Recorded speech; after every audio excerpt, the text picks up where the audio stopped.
5 years ago, whenever I go to Disneyland, if I want to go with friends or relatives, I would have to rent one of those portable carts because I couldn't stand for more than a couple hours time. I had bad knees and I weighed too much. So figures that we got to do something. So I talked to my knee surgeon. He says he would do knee replacement if I lost weight. So I was able to have gastric bypass. A year later, I had double knee replacement, and then 9 months later, the ride opened. So they had preview days before the ride, so I went and I was like nervous, will I be able to bend my knees enough to get in the back seat? It looked like the front seat was good enough leg room, but back seat was going to be kind of tight. But when I got in that back seat, that was it for me. I fell in love with the ride. And that very first ride, I lost my hat. They found it, called Lost and Found, and mailed it to me 2 days later. So that first half year when they opened in June of 2012, I did 56 laps. And then the next year, 316.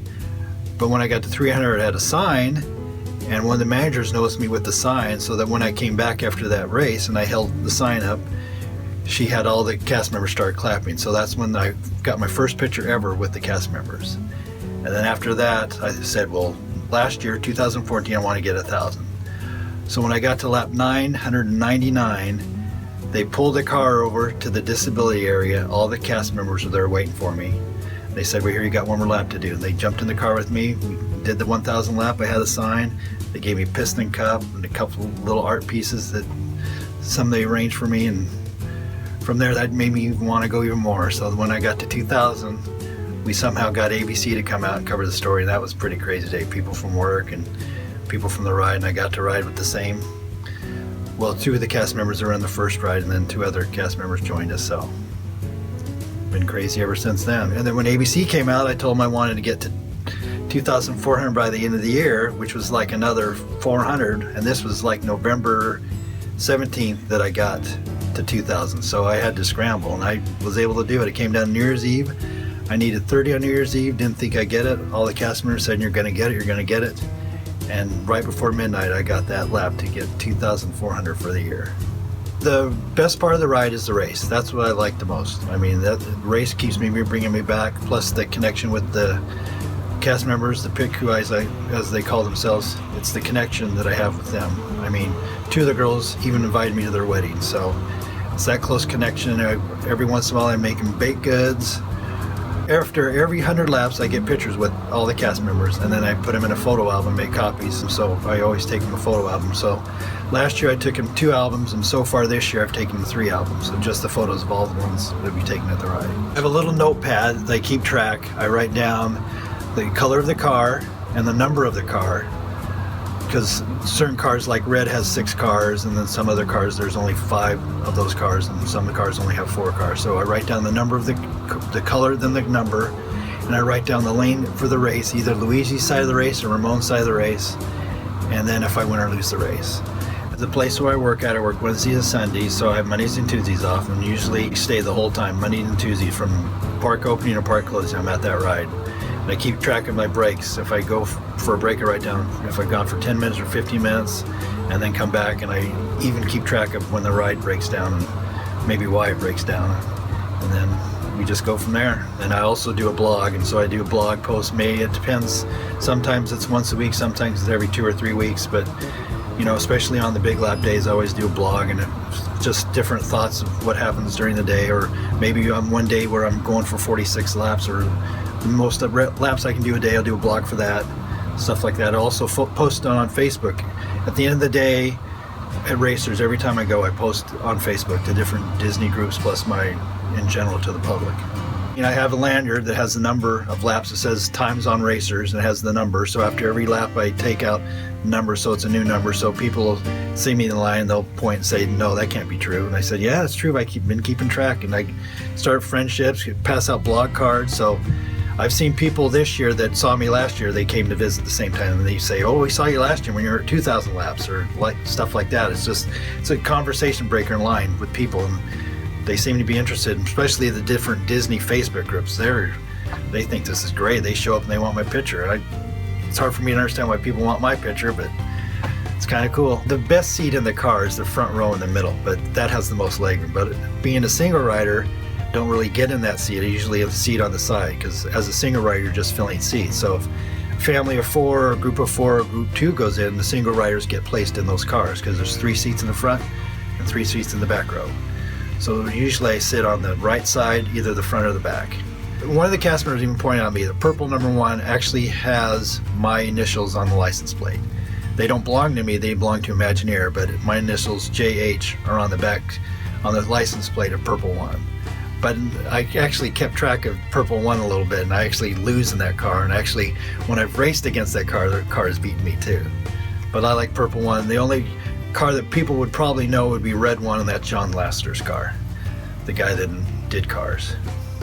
And the only time that I would ever even go to another attraction, if the ride breaks down, I know it's going to be an hour, so I may go over to Animation Academy or go visit people somewhere else, but then I always seem to come back before the ride opens just to visit with the crew in front of the ride. Sometimes that's a good time to take pictures with them. I wear a Fitbit now so I can track my mileage during the day. So I know on the 46 and 47 lap days I walked 13 miles. I walked from the parking lot over and spent all day at the ride, then walked all the way to the parking without getting on the tram. So, and I've never, since I've had this double knee replacement, this is perfect ride for me to do this because my knees are never sore at the end of the day. I'm never sore there.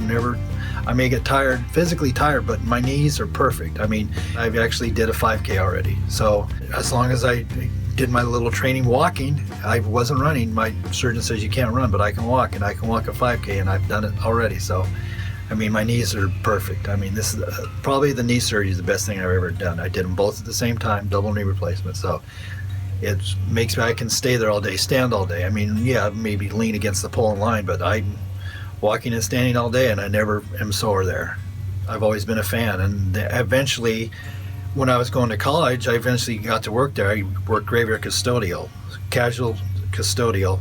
This was way back before they even had a Toontown area, so it was way back in the mid 80s that I worked summer vacations, Christmas vacations, so I loved Disney even then. I didn't necessarily like the graveyard shift, but I liked working there. So I mean, that's the connection. Plus it's close to my house. I'm only 10 miles away, down Harbor Boulevard. It's the closest park. I've always had a pass. This year so far I've been 130 times to the park, so it's definitely paid for itself. Eventually I want to hit 10,000. I mean, hopefully maybe not as fast as this year, because this year has really been draining as far as the sun and being there. I don't think last year I did too many days where I was there from park opening to park closing, but this year it's a lot of days, especially when I told the leads of the ride that I wanted to get to 5,000 November 2nd. That I still had to get, this was like a month ago, I still had to get like 240 laps in, and I kind of didn't think that I might not do it until this last Monday, when Monday I got 28 and Tuesday I got 39. That put me right where I needed to be for this week. So I actually went back Wednesday night, got 2 more. That put me at 4,996, and I went last night, Friday night, and got 2 more, so I'm at 4,998. So when I go Monday, we'll do 1 lap and then the 5,000 lap.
But I will continue to pursue it and see if I can eventually get to 10,000. Maybe not in 2 years, maybe closer to 3 years from now, but I want to hit that 10,000 mark, and I probably will stop after that, but that's a good mark to really lay off the gas. I'm going to lay off the little gas after this year, but it always seems like I worry about things that always have a way to work them out. I mean, maybe it's just the Disney magic for this whole thing. I mean, the cast members have been my Disney magic for sure.